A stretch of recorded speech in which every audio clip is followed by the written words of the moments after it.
channels. These blue lines are actually something called V bottoms, and you don't really need to know too much about that. The only thing that's really kind of interesting is in a very long term scenario, V bottoms have become significant recently. I mean, I'm just going back to like 1999. There was a significant V bottom here in which prices ran up dramatically. And I'm taking a look now at whether or not a V bottom is forming here recently in the markets. If in fact a V bottom is starting to form, in the way I take a look at V bottom is these long stem candlestick charts here. They have a very long stem at the bottom of each one of these bars, and these bars come down to form the left side of the V. And then long stems form the right side of the V as it moves up. So it's going to be interesting and significant to see if in fact the market rallies from this point and a long stem forms here, just like it has in the past. In this particular V, you had a couple of long stems here, here, and here, and then there was a long stem on the right side of the V as well. So I'm kind of taking a look at that to see if in fact a long stem, we've already got one long stem on the right side of the V.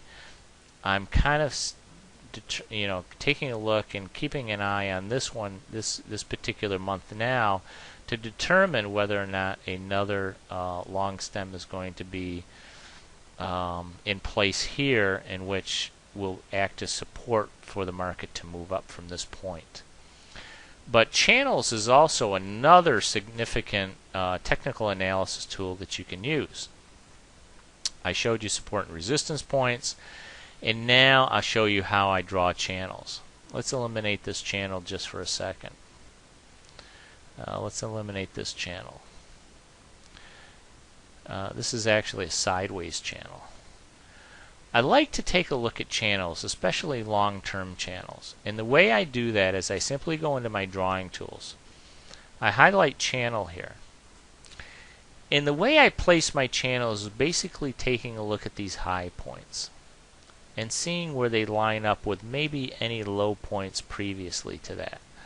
So I come down here, I start to draw one channel. All I try to do is connect the dots.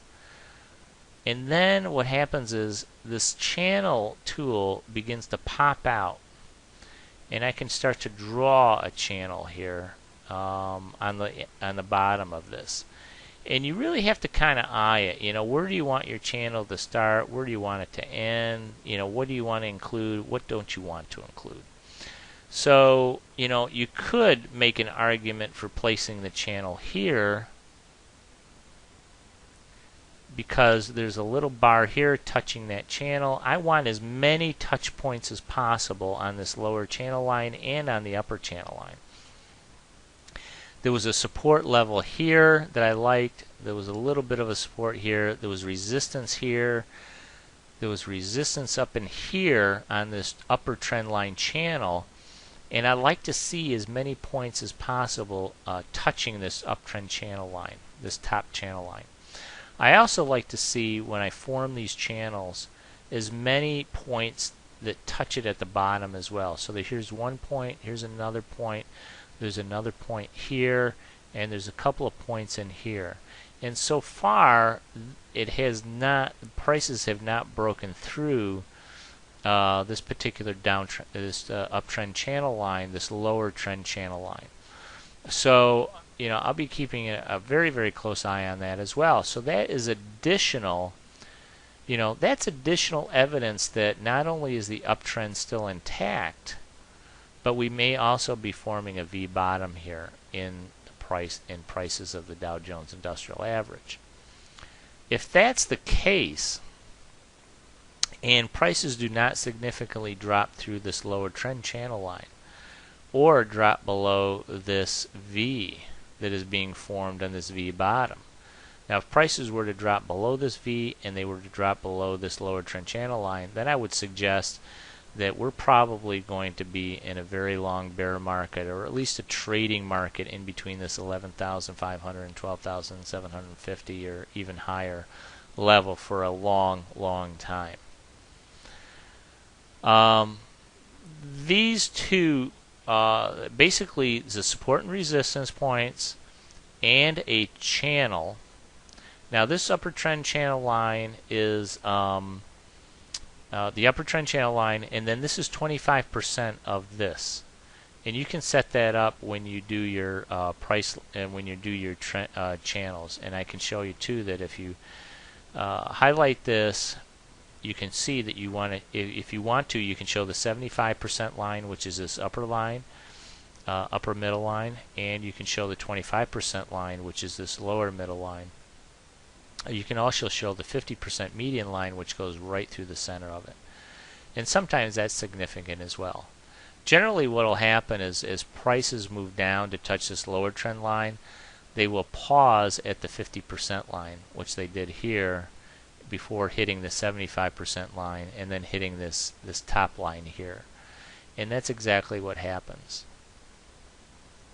I like using channels because it kind of gives me a better picture of the trend of the market or a particular stock.